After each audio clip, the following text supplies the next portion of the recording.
Salut frères et sœurs, je suis le frère Daniel, bienvenue à ce témoignage, chapitre 1, mes antécédents. J'étais un catcheur et lutteur professionnel, je suis né dans une famille chrétienne, mes parents étaient membres de l'église pentecôtiste appelée Dieu est bon. Mon père était un serviteur dévoué dans cette église, je suis né dans une famille de 8 enfants, tous mes frères et sœurs étaient membres de cette église évangélique de Dieu est bon. Durant mon enfance j'assistais à l'église et chantais dans la chorale de l'école de dimanche. Quelque temps plus tard j'ai commencé à diriger la chorale, mais l'ennemi qui est le voleur savait que j'avais reçu un appel de Dieu. En revanche il a réussi à détourner ma vie du dessein de Dieu. Néanmoins, le Seigneur est finalement intervenu et m'a arraché de la main du diable, et donc j'ai grandi dans une maison chrétienne. Mais la Bible dit que la mauvaise compagnie corrompt le bon caractère. C'est ainsi qu'au fil du temps j'ai été influencé par la mauvaise compagnie lors de mon adolescence. Par ailleurs, quand je grandissais je m'intéressais à la lutte. C'est ainsi que j'ai rejoint la discipline olympique et le style de catch gréco-romain. Au fil du temps, j'ai commencé à participer aux compétitions du niveau national. Au fur et à mesure que j'évoluais, je commençais à participer aussi dans la compétition internationale, au travers le continent africain, et donc j'ai participé en plusieurs compétitions, précisément dans 9 pays africains, et dans de compétitions différentes, étant donné que le fétichisme est une pratique courante chez les lutteurs nationaux. Beaucoup de mes adversaires étaient dans l'occultisme. Partant de ce fait je perdais souvent beaucoup de matchs, et donc il fallait que je trouve une solution face à cette situation qui perdurait. Chapitre 2. Mon initiation à l'occultisme, et mon voyage vers la civilisation sous le fleuve Congo.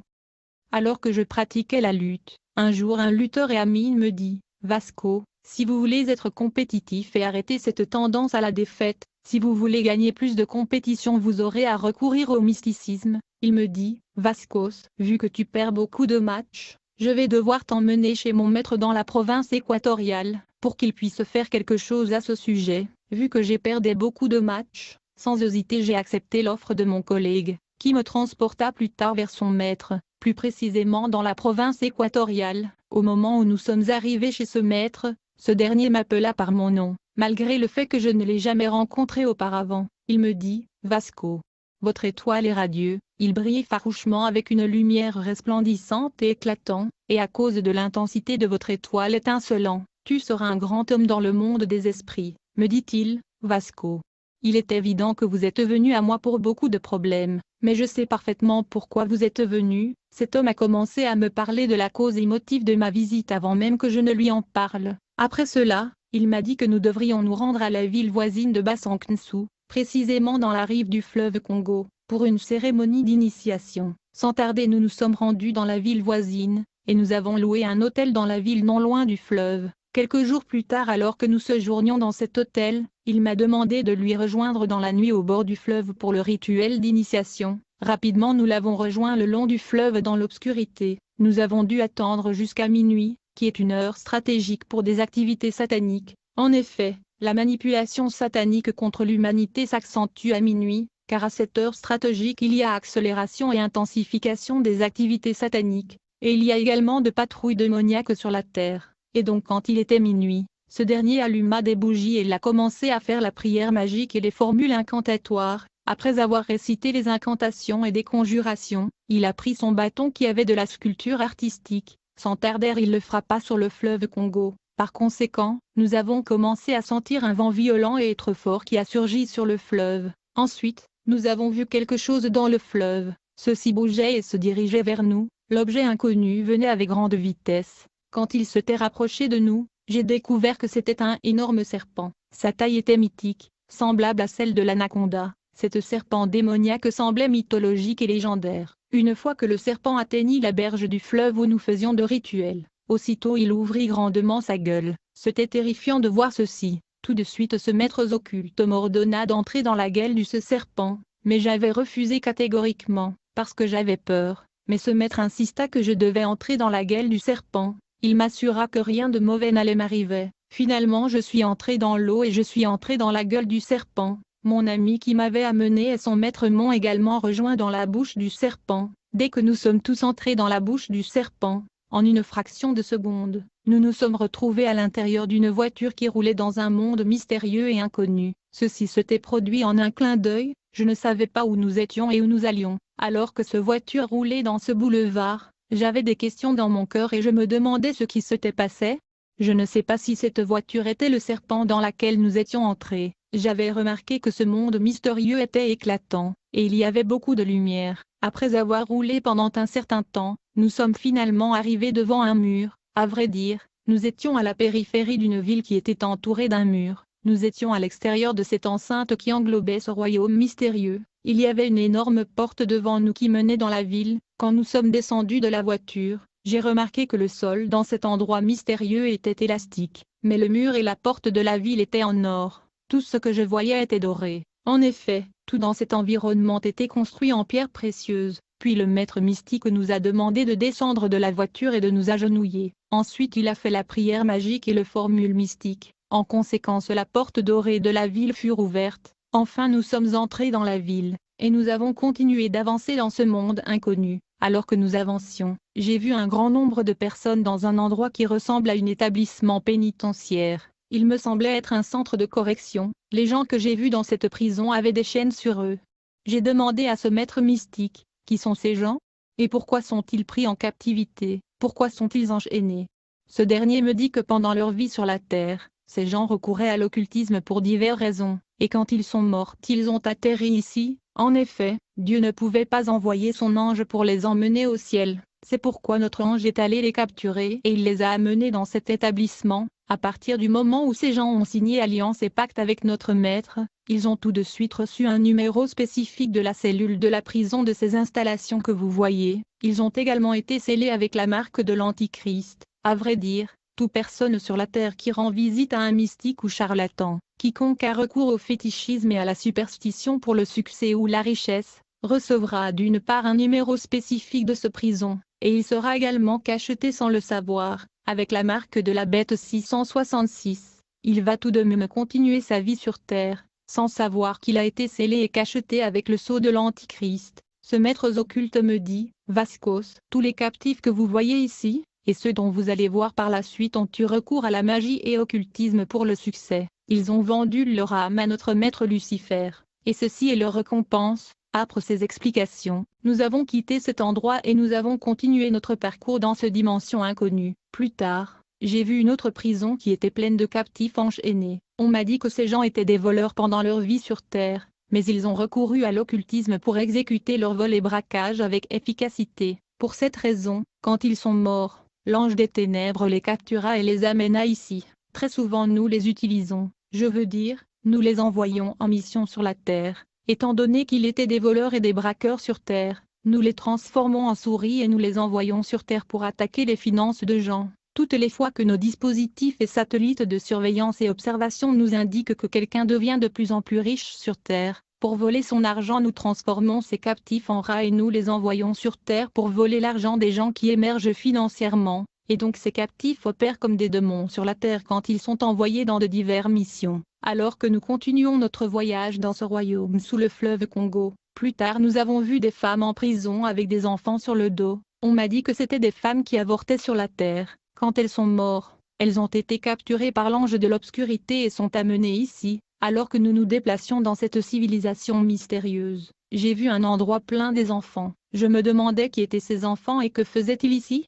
Je fus informé que ces bébés ont été avortés sur la terre par les femmes. Le maître occultiste me dit, quand les femmes consultent un médecin indigène pour avorter, les enfants avortés ne meurent pas, ils sont transportés dans le monde marin et sont gardés ici. Quand d'autres femmes sur la terre visitent les féticheurs pour les bébés, nous prenons ces enfants et nous les plaçons dans l'utérus des femmes qui sont à la recherche de bébés. Par ailleurs, ces bébés viennent dans ces familles avec des missions précises et spécifiques, de sorte qu'ils apportent des difficultés, des malheurs et des ennuis là où ils sont nés. D'autres apportent la malchance, le chagrin et la calamité à la famille où ils sont nés. Ils peuvent s'infliger des maladies afin d'affecter les finances de la famille. Ils peuvent causer des querelles entre leur père et mère. Dans ce monde invisible j'ai vu la prison de femmes, qui ont résolu à la magie afin d'attirer les hommes riches à les aimer. On m'a dit qu'elles s'étaient liées à ces hommes spirituellement dans des alliances. À chaque fois que leur partenaire meurt, elles ne dureront pas sur la terre car elles sont liées à eux par alliance. Elles vont les rejoindre sans tarder.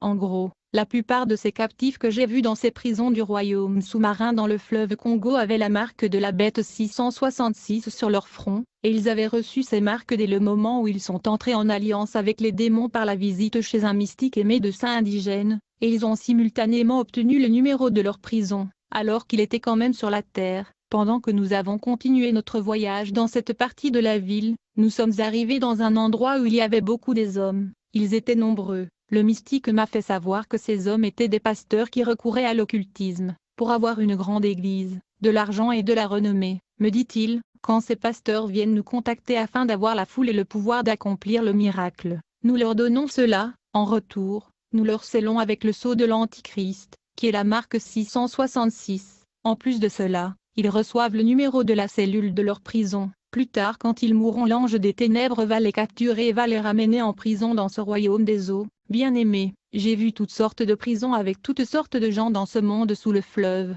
Si je devais parler de tout ceci en détail, il faudra beaucoup de temps pour finir de raconter ces choses. Même les gens qui ont recours à l'occultisme pour la promotion dans les entreprises et les corporations étaient là. Chapitre 3. Ma rencontre avec la reine de côte du fleuve. Dès lors que nous continuons à avancer dans ce royaume sous le fleuve, nous sommes finalement arrivés devant une deuxième mur, qui englobait la partie intérieure de cette ville urbaine et technologiquement avancée sous l'eau. Il y avait donc une seconde porte qui menait à l'intérieur de la partie internée de cette conglomération. L'enceinte et la porte de cette civilisation avancée et mystérieuse étaient construites en pierres précieuses brillantes. Tout de suite, le maître mystique nous a instruits de s'agenouiller, puis il prononça des incantations. En conséquence, la porte d'or de la ville fut ouverte, et nous sommes entrés à travers la porte dorée menant à l'intérieur de la ville. Dès que nous sommes entrés dans cette métropole sous-marine, j'ai vu des gens extrêmement beaux, élégants et chics. Ils avaient la beauté angélique et ils brillaient, mais cependant, certains avaient la queue de poisson. À vrai dire, beaucoup des habitants de cette ville urbaine et futuriste avaient la queue de serpent. Ainsi, la partie supérieure de la population de cette civilisation était d'apparence humaine. Par contre, leur partie inférieure était d'une part la queue de poisson et d'autre part la queue de serpent. Ce monde était rempli des hommes poissons et des hommes serpents. En outre, tout dans cette ville était construit en pierres précieuses. Toutefois, cette dimension sous-marine était un monde semblable à la nôtre à la surface de la Terre, en ce sens qu'il y avait des infrastructures routières, de nombreux modèles de voitures sur leurs boulevards et leurs routes.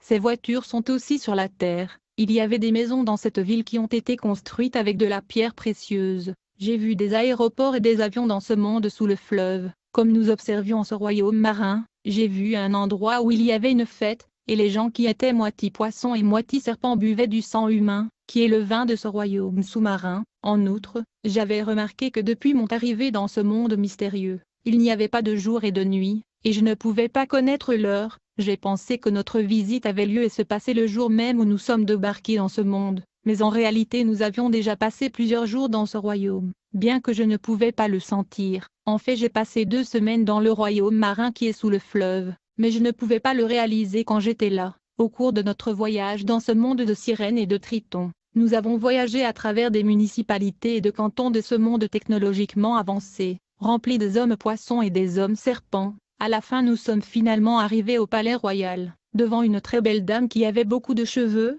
Elle avait une queue de poisson et elle était assise sur son trône. Quand je l'ai vue, j'étais pleine de terreur. Elle m'a demandé de me rapprocher d'elle, mais je ne pouvais pas à cause de la peur. Enfin, elle me dit, Vasco, ne crains pas, je suis celui qui a organisé et orchestré ton voyage et ta visite dans ce monde sous le fleuve. J'étais surpris de voir que cette femme connaissait quand même mon nom, malgré que c'était ma première fois de la voir. Avant même que je me présente à elle, la sirène du fleuve me parlait dans ma langue maternelle, mais dans ce monde sous l'eau ils ont leur propre langue. À vrai dire, ils parlent toutes les langues du monde. Et donc cette sirène du fleuve me dit, Vasco, votre étoile brille intensement, c'est pourquoi j'ai instruit mon représentant à la surface de la terre de vous amener ici. Je sais ce qui te dérange et ce que tu cherches, je te donnerai ce que tu cherches et même plus que ce que tu veux. Je te donnerai aussi ce qui est dans ton étoile, bien-aimé. Le royaume des sirènes et des sirois était attiré vers moi à cause de mon étoile, qui leur a donné une indication de ma destinée. Il est écrit dans Matthieu chapitre 2 verset 1.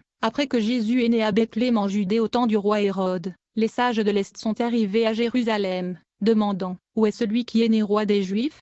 Nous avons vu son étoile à l'Est et sommes venus l'adorer. Puis Hérode a appelé secrètement les mages et a appris de l'heure exacte où l'étoile était apparue. Ainsi le royaume sous-marin était après moi à cause de mon étoile resplendissante et brillante. Alors, cette sirène qui était la reine et la déesse de fleuve Congo me dit, « Vasco, je dois entamer ta cérémonie d'initiation. » Puis elle m'a demandé de tendre ma main, ce que j'ai fait. Après, elle a récité les prières magiques. À la suite de cela, une coupe d'or contenant du sang était apparue sur mes mains, puis elle m'a alors demandé de boire le sang qui était dans la coupe d'or. Quand j'ai bu ce sang qui était dans la coupe d'or, je me suis senti fortifié par une force qui m'avait envahi. Elle me dit, « Vascos, ceci est l'alliance que j'ai conclue avec toi. » Elle me dit, « Je vous donne un pouvoir qui sera supérieur, je vous donne aussi un esprit protecteur, il vous aidera et vous gardera, quoi que vous ayez besoin il va informer mon royaume de cela. » Ensuite la sirène m'a baptisé avec un nouveau nom. Quand j'ai été baptisé et habilité par la reine de fleuve,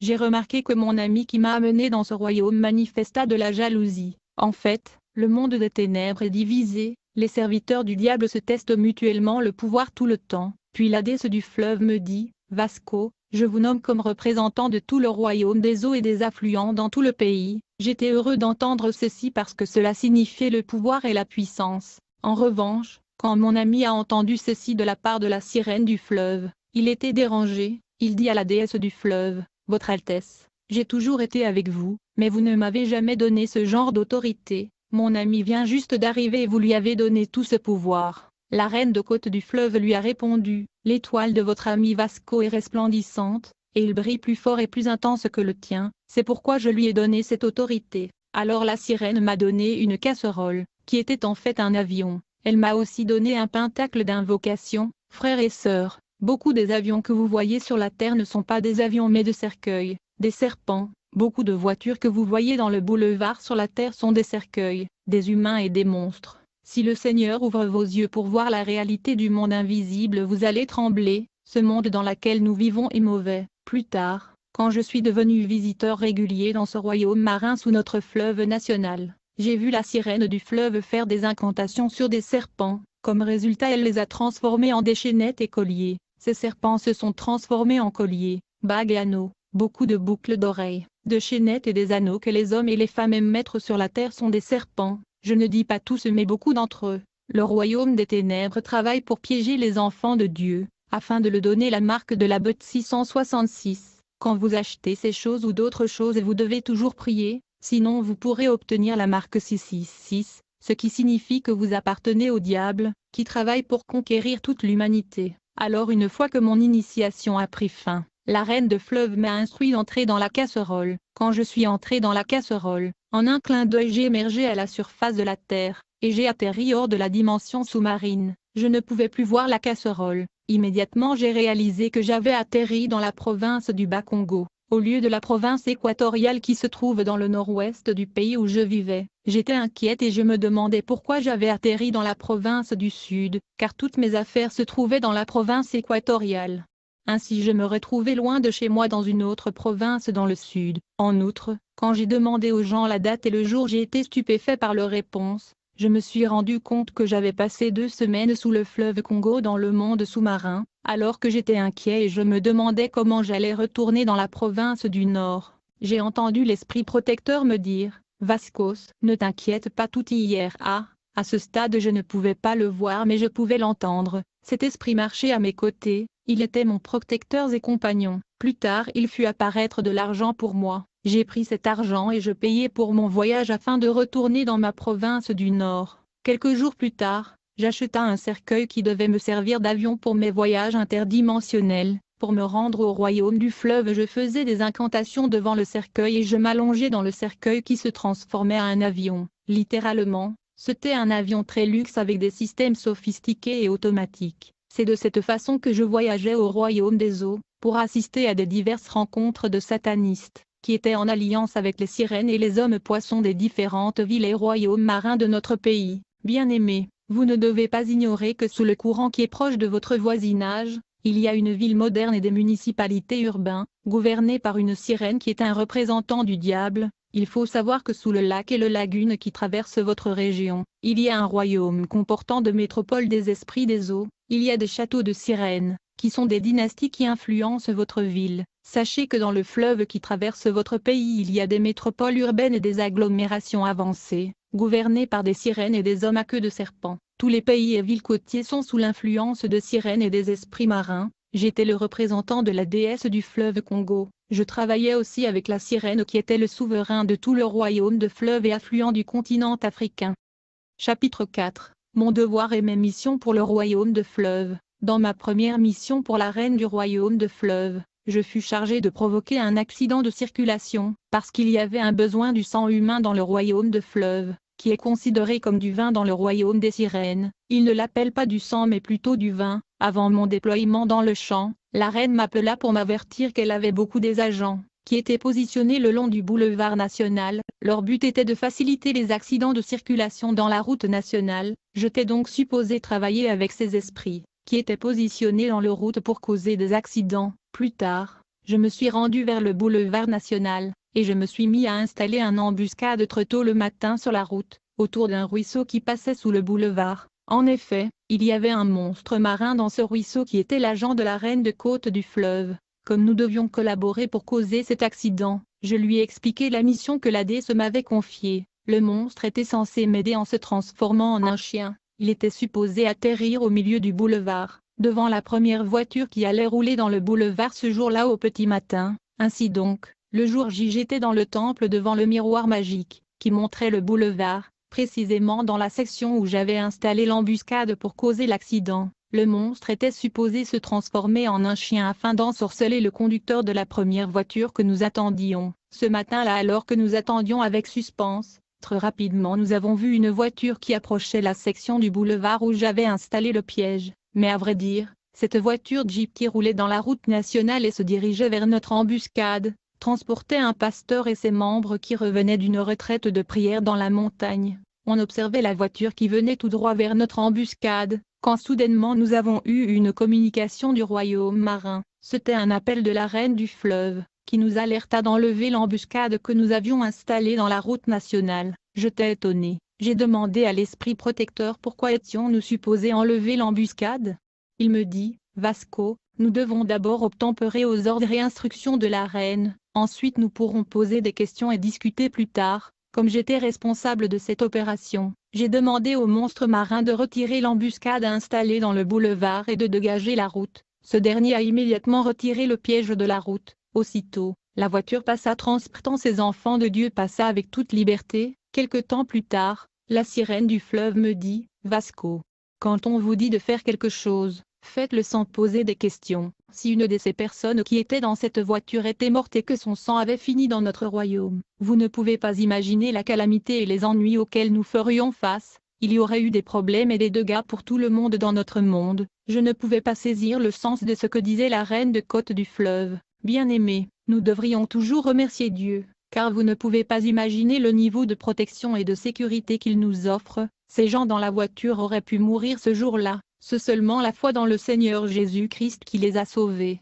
Le salut n'existe en aucun autre nom, car il n'y a pas d'autre nom sous le ciel donné aux hommes par lequel nous soyons sauvés. Et c'est ici le témoignage, Dieu nous a donné la vie éternelle, et cette vie est dans son Fils. Celui qui a le Fils a la vie et celui qui n'a pas le Fils n'a pas la vie. Frères et sœurs, soyons reconnaissants pour la protection que le Seigneur nous fournit. Il est écrit, entre ses portes avec action de grâce et ses parvis avec louange. Rendez grâce à lui. Bénissez son nom, car l'Éternel est bon, sa bonté est éternelle, et sa fidélité à toutes les générations. Ma deuxième affectation, l'estampillage de la marque de la bête et l'attribution du numéro de cellule. Bien-aimés, en ce temps de la fin le diable travaille à la conquête de l'humanité entière. Il travaille de plusieurs façons en mettant de pièges contre les enfants de Dieu. Tout homme qui tombe victime de ces dispositifs sera cacheté avec la marque de la bête 666, qui est le sceau de l'Antéchrist. Le diable marque les hommes avec le sceau de l'Antichrist, afin de différencier les gens qu'il a gagnés dans cette guerre contre le royaume de Dieu, et ceux qui appartiennent à Jésus-Christ. Le sceau de l'Antichrist indique que vous lui appartenez. Quand je suis devenu un féticheur, je fus instruit de recevoir tout le monde dans mon temple et de résoudre leurs problèmes. Ainsi donc les gens me rendaient visite pour la promotion, les femmes venaient pour l'avortement, d'autres venaient pour se marier avec des gens riches, les voleurs venaient se protéger. D'une part je devais résoudre leurs problèmes, d'autre part, je devais les cacheter avec la marque 666, et donc quiconque venait me consulter pour la promotion, l'argent, les succès et ainsi de suite, recevait le sceau de l'Antichrist qui est la marque de la bête. La Bible dit dans Apocalypse 14 verset 9.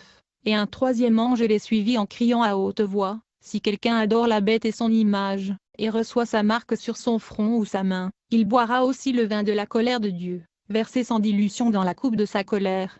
Et il sera tourmenté dans le feu et le soufre en présence des saints anges et de l'agneau. Frères et sœurs, mon affectation consistait donc à mettre la marque de la bête sur ces gens qui venaient me consulter. En conséquence, ils recevaient leur numéro de cellule du monde sous-marin. En ce temps de la fin, quand un homme rend visite à un mystique, un charlatan ou marabout, il va recevoir la marque de la bête. Cette marque signifie qu'il appartient au diable, car le diable met toujours sa signature sur tout ce qui lui appartient.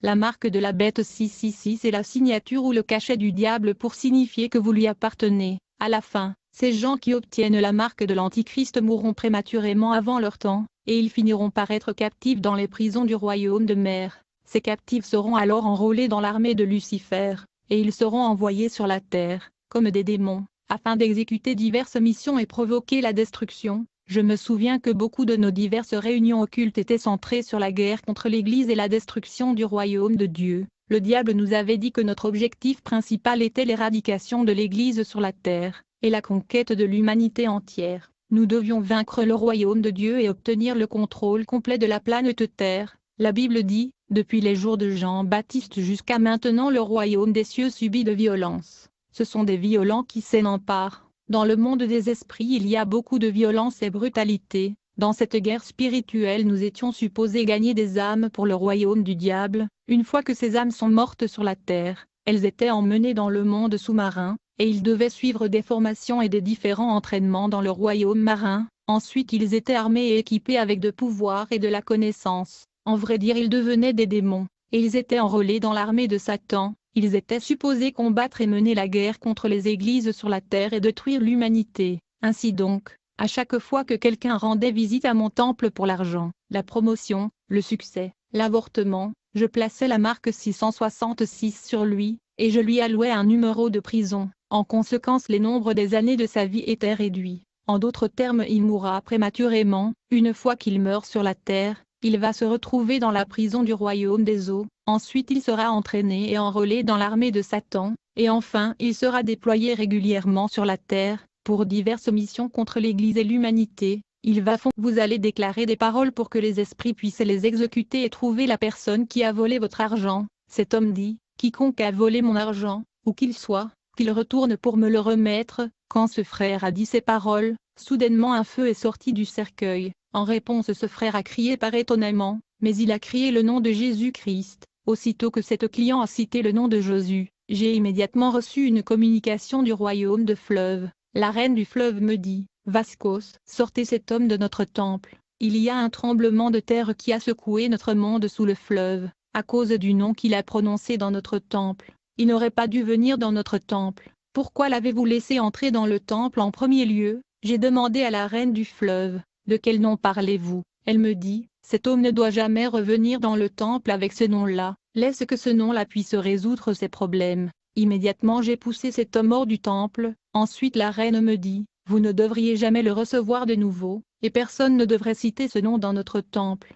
Bien-aimé, il y a du pouvoir et de la puissance au nom de Jésus. Le royaume de fleuve sous l'eau fut secoué ce jour parce qu'un chrétien rétrograde avait cité le nom de Jésus-Christ dans le temple mystique. Bien-aimé, j'ai recouru à l'occultisme à cause de la lutte. Il est vrai que j'ai eu le pouvoir, mais je ne gagnais pas toujours, parce que certaines des personnes que je combattais étaient représentatives du royaume et de dimension de Satan. Je luttais contre le catcheur qui était de représentatif du royaume du premier ciel. D'autres étaient représentatifs du royaume de forêt et du royaume de cimetière. J'étais juste un représentant du royaume du fleuve Congo. La lutte contre ces lutteurs qui représentaient ces royaumes et dimensions était dure. Les gens qui viennent assister aux compétitions de catch et de lutte sont envoûtés, parce que ces lutteurs sont chargés de voler les années de leur vie et leur chance. Nous volions aussi leur sang. Comme je continue à travailler pour le royaume de fleuve, je devais assister aux diverses réunions sous l'eau. Dans ce rassemblement sous l'eau, on nous instruisait d'attaquer les églises situées autour de votre emplacement, qui perturbaient nos activités. On devait trouver un moyen de le détruire. Je me souviens, il y avait une église dans le voisinage qui perturbait toujours mes activités dans le quartier. C'était une grande église. mais j'avais réussi à ensorceler le pasteur qui dirigeait cette église. Il alla désirer une sœur qui travaillait dans le service protocolaire de son église. Par conséquent, ils sont tombés dans la fornication, alors qu'ils étaient en acte sexuel en pleine infraction. Nous sommes parvenus à placer un bébé du royaume sous-marin dans l'utérus de la dame qui était protocolaire. Plus tard, ils ont essayé d'avorter ce bébé afin de cacher cet acte de fornication, mais nous avons empêché cela. À la fin, la dame a donné naissance à ce bébé. Quand les gens ont appris la vérité sur tout ceci, l'Église a été dispersée et a cessé d'exister. J'ai continué avec cette vie de fétichisme. Un de mon affectation et obligation était de mettre de piger des embuscades au boulevard, pour recueillir le vin rouge qui est le sang humain. Un jour j'avais installé un filet dans notre quartier, mais il y avait une église en veillée de prière nocturne, et leurs prières empêchaient notre opération et notre activité. Enfin nous avons décidé de faire quelque chose contre cette église, nous devions donc attaquer cette église. Je travaillais avec mon démon protecteurs et compagnons. Ce jour-là nous étions dans le temple devant le miroir, et j'ai invoqué la sirène de fleuve qui est apparue dans le miroir magique. Nous lui avons demandé une stratégie à appliquer pour provoquer la chute de cette église qui neutralisait nos filets et nos pièges, mais à notre grande surprise, la déesse nous a fait savoir que nous ne pouvions rien contre cette église. Elle nous a dit que nous n'avions pas de porte ouverte. En effet, cette église était forte dans la prière et s'efforçait de plaire à Dieu. La sirène de fleuve nous a ordonné d'enlever notre filet et de les placer ailleurs. J'étais agacé par ce sentiment d'impuissance. Je me demandais comment cela pourrait se produire. Dit la Bible, et je vous dis que vous êtes pierre, et sur cette roche je bâtirai mon église, et les portes de l'enfer ne prévaudront pas contre elle. Je vais vous donner les clés du royaume des cieux. Tout ce que vous lirez sur la terre sera lié dans les cieux, et tout ce que vous délirez sur terre sera délié dans le ciel. Bien-aimés, je ne savais pas qu'il y avait un pouvoir supérieur qui nous opposait. En revanche, il y avait aussi des assemblées qui ne marchaient pas dans la sanctification. On envoyait des démons sous forme de moustiques qui les piquaient pour recueillir le sang de membres parce que nous avions besoin de vin rouge. Frères et sœurs, quand vous êtes en conflit ou en colère, avant d'aller à l'église chercher la réconciliation et le pardon, sinon vous allez faire face aux attaques et tomber victime. La colère, le conflit et la haine sont des portes d'entrée pour l'ennemi. J'attaquais les femmes enceintes qui exposent leur grossesse dans la rue. Je pouvais faire des incantations et voler l'enfant qui est dans le ventre, et le transférer dans le monde marin. En tant qu'ancien sataniste, j'insiste toujours pour que le chrétien prenne le temps de prier le matin avant de sortir de leur maison, parce qu'il y a des différentes forces démoniaques dans ce monde. Je me souviens qu'à la fin de l'année, nous étions censés faire en sorte que les gens à la surface de la terre mangent de la nourriture qui était en réalité la chair humaine. Alors, nous envoyons des esprits transporteurs à de divers hôpitaux et maternités de la ville. Il y a des démons appelés esprits transporteurs, qui soutiennent et travaillent avec les satanistes dans leurs devoirs et leurs obligations. Nous les envoyons voler les bébés dans le ventre des femmes dans les maternités, et ils transportaient ces fœtus vers le monde sous-marin vers la déesse du fleuve, qui transformait ces bébés en poulets. Comme nous avions des agents qui étaient le directeur général de beaucoup de chambres froides et entrepôts, où le vendeur gardait leurs biens, ces poulets étaient remis au chef d'entreprise. Ces poulets qui étaient la chair humaine apportaient la maladie et la manipulation à leurs consommateurs, et les gens qui les mangeaient étaient cachetés avec la marque 666. Le maman doit apprendre à prier pour la nourriture qu'elle a cuisinée avant de la mettre sur la table. En plus de ceci, le chrétien doit comprendre qu'il y a des conséquences quand il mange sans prier.